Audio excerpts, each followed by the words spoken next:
मैं Anantnath Singh, president Jharkhand Pradesh brick manufacturer association, patron of all India bricks and tiles manufacturer federation. हमारे साथ हैं Shri Abhay Narayan Tiwari, general secretary Jharkhand Pradesh, Ajit Rai Chaudhary ji, Ashok Chaudhary ji, Shambhu Chaudhary, हमारे अन्य डिस्ट्रिक्ट के प्रेसिडेंट आए हुए हैं। तो हमने यहाँ जो एक मीटिंग रखा, आपको ये बताऊँ, हमारी स्थिति ये कि हम कोशिश ये कर रहे हैं कि सरकार के नियमों का अनुपालन का जहाँ जो है डायरेक्शन वो कर रहे हैं। कि लोगों ने 1996 में कहा conversion of moving chimney to fix chimney, हमने उसको किया। बाबूलाल मरांडी जी का मैं धन्यवाद देना चाहता हूँ कि उन्होंने एक्सटेंशन हमको दिया 2003 का, और 2003 के बाद हमने फिक्स चिमनी पूरे भारतवर्ष में झारखंड में बना लिया। लोहे चिमनी को बंद करके फिक्स कर दिया।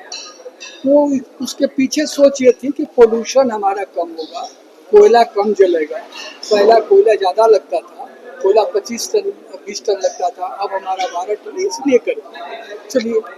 उसके बाद कुछ दिनों तक जब हम 10-15 साल चला लिए, तभी लोगों ने कहा आप यू स्विच ओवर तो जिग जैग इंडस्ट्री, तो जिग जैग में करने में हमारा 70 से 80 लाख रुपए लग रहा है।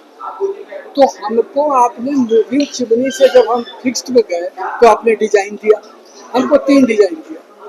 CBRI रुड़की ने दिया, पंजाब साइंस टेक्नोलॉजी ने दिया और अलीगढ़ मुस्लिम यूनिवर्सिटी ने। 3 डिजाइन आई, 30 मीटर, 27 मीटर और 22 मीटर हाइट की हमारी चिमनी स्टैक्स बनी और हम लोगों ने प्रोडक्शन शुरू किया। अब हम निश्चिंत हो गए कि हो गया। फिर सरकार का फरमान आ गया कि नहीं आप स्विच ओवर करिए जिग जैग। अब जिग जैग कर, अब ये बताओ यार कि हम इतना इन्वेस्ट करें, हमको आप कोई सब्सिडी नहीं दे रहे, कोई अनुदान नहीं है, कोई हम लोगों को किसी तरह की सहूलियत नहीं मिल रही है। और दूसरी बात, स्पेशली जहाँ हम बैठे हैं रांची में, झारखंड में हम 8 लाख लोगों को एम्प्लॉयमेंट देते हैं, और एक परिवार का अगर 5 आदमी काम करने लायक है तो हमारे यहाँ 5 करते हैं। लेकिन सरकार जी सरकार से क्या क्या है?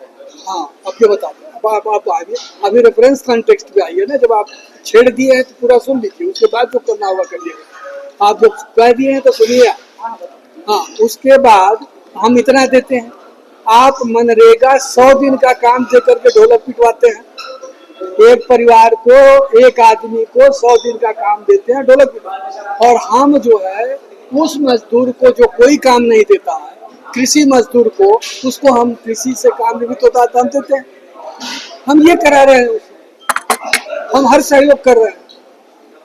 दूसरी बात, हमारा पोल्यूशन का परसेंटेज 0.2% है, और उसके लिए आप EC हमको कह दिए, CTE कर दिए, CTO कर दिए। उसके बाद इतना तो जो चल रहा था इन्वायरमेंटल क्लियरेंस, अब GST वाली जो चीज़ आ गई है, सबसे दुखद ये है कि हम लोगों को तंबाकू के साथ रख दिया है, that is injurious to health. तो brick industry is injurious to health, ये गलत किया, खैर उससे हटाया। आज भी 6 से 12% हम पर GST है, और ये स्पेशल है। और मुझे कहना नहीं चाहिए, जिसको आप प्रमोट करना चाहते हैं। मोहनजोदड़ो की खुदाई हुई 5000 पहले, उसमें भी लाल ईटा निकला। और आप फ्लाई एश जो रिफ्यूज मटेरियल आप थर्मल पावर का है, उसको कह रहे हैं कि यूज करो, इसकी लाइफ है 30 इयर्स। ये इंजूरियस टू हेल्थ है, कैंसरेटिक है, और उसको आप प्रमोट किया, इसलिए करते जा रहा है। बच्चा है आपका और खिलावा है हम। थर्मल पावर आपका ड्यूटी है, आपको उसके रिफ्यूज मटेरियल को ही करिएगा, और आप भट्टा वालों को परेशान किए हुए हैं। इसलिए हम लोगों ने इसका विरोध किया है, और ये चीज़ें चल रही हैं। और दूसरी बात मैं ये बताऊं, बहुत आप लोग पढ़े लिखे लोग हैं, संभ्रांत लोग हैं, आप हमारे संविधान के 4थे स्तंभ हैं। मुझे आज कहने में दिक्कत नहीं है कि ये सरकार किसी तरह की न सहूलियत देती है, न सहयोग करती है, प्रताड़ित कर रही है। जंगल, जमीन और जनता की बात लोग कर रहे हैं, सिद्धांत में, आवाज में कर रहे हैं। यहाँ कहीं कुछ नहीं है। हम जमीन से जुड़े हैं, जनता से जुड़े हैं, उनकी आवश्यकताओं से जुड़े हैं। हमारे लोगों को परेशान किया जा रहा है। तो इसलिए आप लोग भी पहले भी सहयोग करिए और आप भी करिए, हमारी आवाज़ को उठाइए। और कोयला पर जीएसटी था 5%, अब आप कर दिए 18%, तो वो 13% जो बढ़ गया, तो ईंट भट्ठे का तो 1,000 रुपये दाम बढ़ गया, तो ये तो कॉमन पीपल पर चला गया। आप सबको 5% में रखे हैं, हमको 12% में रख दिए, तो 12% का अगर कैलकुलेट जीएसटी करेंगे तो उसका 1,000 रुपया बढ़ गया। तो ये आप करना क्या चाहते हैं?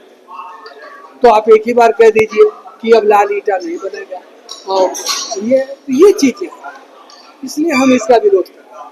और ये समस्याएं हैं, जीत रहे हैं। और हम लोग जो है मैन्युफैक्चरर हैं, हम ट्रेडर नहीं हैं।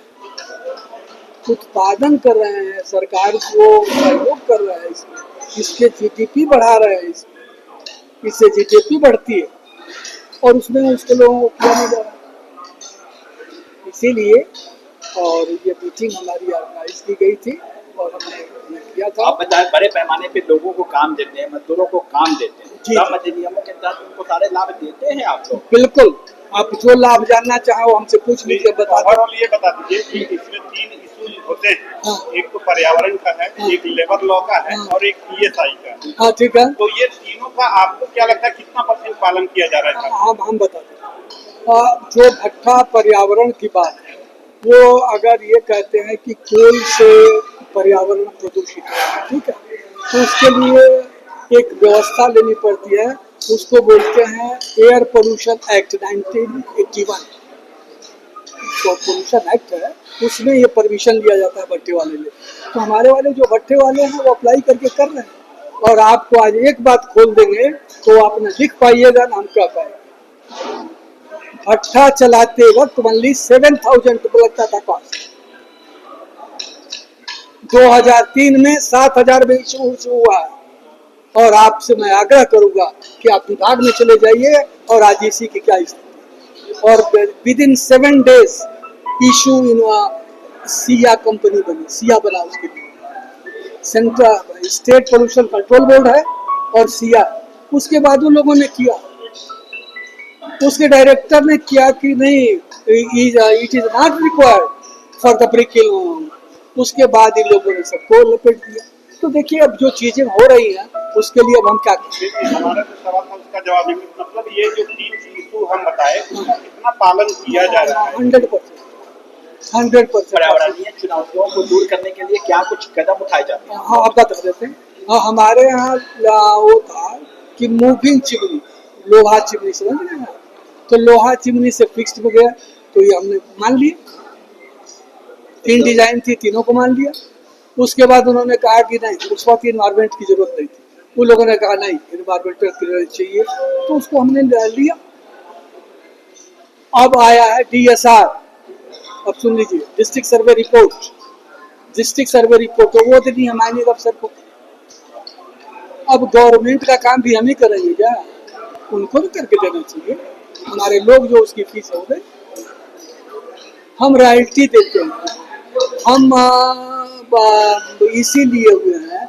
हम लेबर लॉस की बात है, आप एक ही बात आपसे कहेंगे, आप जनरल मजदूर का वेजेस देख लीजिए और हमारे यहाँ का ILO के साथ जब बैठक हुई थी, उन लोगों ने कहा कि आप जितना देते हैं वो इन लोगों को प्रिस्क्राइब है 500, इन लोगों का प्रिस्क्राइब है हमारे यहाँ 1200 से 1600 रुपये। तो उस समय कहीं कोई दिक्कत नहीं, आप जो कह रहे हैं उसमें कहीं